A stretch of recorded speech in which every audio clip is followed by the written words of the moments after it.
आइए कक्षा 9 के विद्यार्थी, हिंदी क्लास में आप लोगों का स्वागत है। देखिए, आप लोगों को हिंदी गद्य का दूसरा लेसन अभी तक पढ़ाया जा रहा है और उसमें दूसरा लेसन यानी दूसरा पाठ है मंत्र। लिखने वाले हैं मुंशी प्रेमचंद। तो बात यह है और सबसे महत्वपूर्ण बात है कि 9th के विद्यार्थी आप लोग भी जो आपको पढ़ाया जा रहा है इसको होमवर्क आप करें, लिखें और व्हाट्सएप पर भी उसको डाल दिया करें कि हाँ हमने होमवर्क डन कर लिया है, लिख लिया है, कंप्लीट कर लिया है। और उसके साथ इसको आप समय से जुड़ करके देखें, ठीक है। समय जो आपको दिया गया है वो समय जुड़ करके आप उसको देखें। 12:40 से जो आपका समय है उतने समय पर आप खोल करके किताब बैठ जाया करें, ठीक। तो आइए देखते हैं, ध्यान दीजिए आप लोग कि मुंशी प्रेमचंद एक ऐसी कहानी लिखे हैं कि जो जमीनी स्तर से लेकर अमीरी और गरीबी को बड़े अच्छे करीब से देखा है और बहुत ही अच्छे ढंग से वो प्रस्तुत कर रहे हैं। बात यहाँ तक हो गई कि डॉक्टर चड्ढा का एक ही बेटा जिसका नाम कैलाश था, आपको याद होगा। और कैलाश का बर्थडे था। उस दिन जो है वहाँ मेहमान सब खा पी रहे थे, निमंत्रण में आए हुए थे, लेकिन कैलाश सांप का खेल दिखाने में मस्त था और ऐसे में धोखा भी हुआ। उसकी उंगली में सांप काट लिया, रंग में भंग हो गया, यानी कैलाश की मृत्यु हो गई है। अब क्या हो गया कि रात्रि व्यतीत हो रही है, ठंडी का दिन है और ऐसे में बात करते हुए लोग जा रहे हैं। इधर क्या हुआ, आप किताब अब देखोगे, इधर दो लोग बात करते हुए जा रहे हैं और भगत, जो वृद्ध भगत था, उसको बताते हैं कि अरे वृद्ध भगत तुमने सुना नहीं कि डॉक्टर चड्ढा के बेटे को सांप काट लिया है। तो वृद्ध भगत कहता है अरे कौन कौन, वही छावनी बंगले वाले डॉक्टर साहब, हाँ हाँ वही, जाओ, अगर जाओगे तो बड़े माला माल हो जाओगे। लेकिन भगत की सुनिए क्या कह रहा है भगत। कहते हैं भगवान बड़ा कारसाज है। बहुत गजब कह रहा है वृद्ध भगत। भगवान बड़ा कारसाज है कि उस वक़्त मेरी आंखों से आंसू निकल पड़े थे पर उन्हें तनिक भी दया नहीं आई थी। मैं तो उनके द्वार पर होता तो भी बात ना पूछता। ये भगत कह रहा है।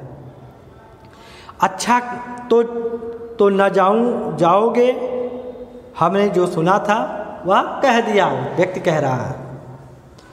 अच्छा किया, अच्छा, कलेजा ठंडा हो गया, यानी बड़ी शांति मिली, आंखें ठंडी हो गई, यानी बहुत प्रसन्नता मिली आंखों।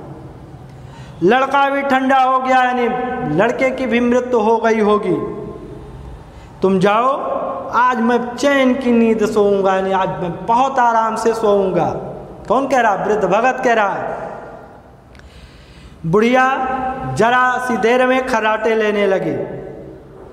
जरा तंबाकू देना, मतलब वृद्ध भगत मांग रहा है, देखिए एक चिलम और पीऊँगा। अब मालूम होगा कि लाला को सारी साहबी जो है निकल जाएगी, यानी डॉक्टर चड्ढा को साहबगिरी सब निकल जाएगी कि अपने अमीरी के आगे गरीबों को कुछ नहीं समझते थे। कौन कह रहा है? वृद्ध भगत कह रहा। हमारा क्या बिगड़ा, लड़के के मर जाने से कुछ रात तो नहीं चला गया, जहाँ 6 बच्चे गए थे वहाँ एक और चला गया, तुम्हारा तो राज सूना हो गया है। कौन कह रहा? वृद्ध भगत। उसी के वास्ते तो सबका गला दबा दबा कर जोड़ा था ना, अब क्या करोगे? एक बार देखने जाऊंगा, एक दिन देखने जरूर जाऊंगा, पर कुछ दिन बाद मिजाज का हाल पूछूंगा। क्या हाल है साहब, जरा बताइए। वृद्ध भगत अपने आप से बातें कर रहा है। आदमी चला गया, भगत ने किवाड़ बंद कर लिए, तब चिलम पर तंबाकू रख करके पीने लगा, गुड़गुड़ गुड़गुड़, है ना। बुढ़िया ने कहा, इतनी रात गए जाड़े पाले में कौन जाएगा, छोड़ो। अरे दोपहर ही होता तो मैं न जाता। वृद्ध भगत कह रहा, दोपहर होता तब भी न मैं जाता। सरकारी सवारी दरवाजे पर लेने आती तो भी न जाता। भूल नहीं गया हूँ। पन्ना की सूरत, यानी उस बेटे की सूरत आज भी आंखों में याद आ जाती है। इसी निर्दयी ने एक नज़र तक नहीं देखी। क्या मैं नहीं जानता था कि वह ना बचेगा? खूब जानता था। चड्ढा भगवान नहीं थे, उनके एक निगाह देख लेने से अमृत बरस जाता, ऐसा नहीं था। नहीं, खाली मन की दौड़ थी, जरा तसल्ली तो हो जाती, बस इसलिए उनके पास दौड़ा गया था। अब किसी दिन जाऊंगा और कहूँगा, क्यों साहब कहिए, और क्या हाल, क्या रंग है? दुनिया बुरा कहे तो कहे, कोई परवाह नहीं है। छोटे आदमी में तो ऐब होता ही है, दोष होता ही है, बड़ों में तो ऐब होता ही नहीं है, दोष होता ही नहीं है, देवता होते हैं वो। भगत के लिए जीवन में यह पहला अवसर था, एक ऐसा अवसर कि समाचार पा करके कि किसी को सांप ने काटा है और वह बैठा रह गया हो। 80 वर्ष की उम्र के जीवन में ऐसा कभी नहीं हुआ था कि भगत सुन ले और रुक जाए। सांप की खबर पाकर वह दौड़ा न गया हो। माघ पूस की अंधेरी रात, चैत बैसाख की धूप, बरसात, मतलब जो भी हो, सावन भादों की बरसात, चढ़ी हुई नदी नाले या किसी की भी उसकी मतलब परवाह नहीं की, वह तुरंत घर से निकल पड़ता था। निस्वार्थ निष्काम लेन देन का विचार कभी दिल में आया नहीं। यह ऐसा ही काम ही ना था कि जान का मूल्य कौन दे सकता। यह एक पुण्य कार्य था। सैकड़ों निराशों को उसके मंत्रों ने जीवन दान दिया था, पर वह आज घर में कदम नहीं निकाल रहा। वह तो खबर सुनकर सोने जा रहा है। बुढ़िया ने तंबाकू अंगीठी के पास रखी और उसकी भी आंखें आज 2.5 पैसे हो गए, देती ही ना थी। बुढ़िया यह कहकर लेटी। बूढ़े ने कुप्पी बुझाई, यानी दीपक बुझाई, और कुछ देर खड़ा रहा, फिर बैठ गया, अंत में लेट गया। वह खबर सुनकर उसके हृदय पर बोझ सा प्रतीत होने लगा। उसे मालूम हो रहा था कि उसकी कोई चीज़ खो गई है, जैसे सारे कपड़े गीले हो गए हों या पैर में कीचड़ लगा हुआ हो, जैसे उसके मन में कोई बैठा हुआ हो, उसे घर से निकलने के लिए कुरेद रहा हो। बुढ़िया जरा देर में खर्राटे लेने लगी, यानी सोने लगी। वृद्ध लोग बहुत जल्दी सोते हैं और बहुत जल्दी जग भी जाते हैं। जरा सी खट्ट से बात हुई, क्या कौन, तुरंत वृद्ध लोगों की ये स्थिति होती है। बूढ़े क्या करते हैं, बातें करते करते सोते हैं और जरा सा खटका होते ही जागते भी हैं। तब भगत उठा, अपनी लकड़ी यानी अपनी लाठी को लिया और धीरे से किवाड़ खोल लिया, यानी दरवाज़ा खोला। बुढ़िया ने पूछा, कहाँ जाते हो? कहीं नहीं, देखता हूँ कितनी रात है, अभी बहुत रात है, सो जाओ, नींद नहीं आती क्या? बुढ़िया कह रही है, नींद काहे को आएगी, मन तो चड्ढा के घर लगा होगा, चड्ढा ने मेरे साथ कौन सी भलाई किया है? भगत ने कहा, जो वहाँ पर जाऊँ वह आकर मेरे पैरों पर भी गिरे तो मैं नहीं जाऊँगा। उठे तो तुम इसी इरादे से तो हो? नहीं री, ऐसा पागल नहीं हूँ जो मुझे काटे बोए और उसके लिए मैं फूल बोता चलो। बुढ़िया फिर सो गई। भगत ने किवाड़ लगा दिया, यानी दरवाज़ा बंद किया, पर उसके मन की कुछ ऐसी दशा थी कि बाजे की आवाज़ कान में घुस पड़ते ही वह उपदेश सुनाने वालों की होती है। जैसे सुनो, जैसे कोनो नौटंकी नाच हो, है ना, और नौटंकी नाच में अगर नाचने वाला व्यक्ति वह अपने घर पर हो और कहीं नगाड़ा बज रहा हो, तो समझ लीजिए कि वह नाचने वाला व्यक्ति उस नगाड़े की आवाज़ को सुन करके रुक नहीं सकता है, थिरक जाएगा, थिरकने लगेगा, दौड़ने का प्रयास करेगा, पहुंचने का प्रयास करेगा। वही आदत आज भगत की बनी हुई है। शर्म के मारे जगह, मतलब क्या हुआ कि दिल में भी बाजे की धुन गूंजती रही, शर्म के मारे जगह नहीं उठता। निर्दयी प्रतिघात का भाव भगत के लिए उपदेश पर वह हृदय उस अभागे युवक की ओर था जो इस समय मर रहा था, जिसके लिए एक एक पल का विलंब घातक हो रहा था। उसने फिर किवाड़ खोले इतने धीरे से कि बुढ़िया को खबर न हुई और बाहर निकल आया। उसी वक्त गांव का चौकीदार गश्त लगा रहा था। बोला, कैसे उठे भगत, आज तो बड़ी सर्दी है, कहीं जा रहे हो क्या? भगत ने कहा, नहीं जी, कहाँ जाऊंगा, कहाँ, देखता था अभी कितनी रात है, भला कई बजे होंगे? चौकीदार बोला, 1 बजा होगा, और क्या? अभी थाने से आ रहा था तो डॉक्टर चड्ढा के बंगले पर बड़ी भीड़ लगी थी। उनके लड़के का हाल तो तुमने सुना होगा कि कीड़े ने छू लिया है, सांप ने छू लिया है, काट लिया है। चाहे मर भी गया हो, तुम चले जाओ, शायद बच जाए। सुना है 10,000 देने को तैयार हैं। भगत, मैं तो ना जाऊं, चाहे वह 10 लाख मुझे दें, मुझे 10,000 या 10 लाख लेकर करना क्या है? कल मर जाऊंगा, फिर कौन भोगने वाला बैठा हुआ है? चौकीदार चला गया। भगत ने आगे पैर बढ़ाया, जैसे नशे में आदमी की देह अपने काबू में न रहे। और कल मर जाऊंगा, फिर कौन भोगने, कहता कहता जीवन जबान से निकलता हुआ वही हाल उसी समय भगत का था कि मन में प्रतिकार था, पर कर्म मन के अधीन न था। जिसने कभी तलवार नहीं चलाई, वह इरादा करने पर भी तलवार नहीं चला सकता। उसके हाथ कांपते हैं, उठते नहीं। भगत लाठी खटखट करता लपका चला जा रहा था। चेतना उसे रोकती थी, पर उपचेतना उसे ढकेलने का काम कर रही थी। सेवक स्वामी पर इस समय हावी था। आधी राह निकल जाने के बाद सहसा भगत रुक गया। हिंसा ने क्रिया पर विजय पाई। मैं यूं ही इतनी दूर चला आया इस जाड़े पाले में, मुझे क्यों बह पड़ी है? आराम से सोया क्यों नहीं? नींद ना आती ना सही, 2-4 भजन ही गाता, व्यर्थ में इतनी दूर चला आया। चड्ढा का लड़का मरे या ना मरे, इससे मुझे क्या लेना देना? मेरे साथ उन्होंने कौन सा बर्ताव किया?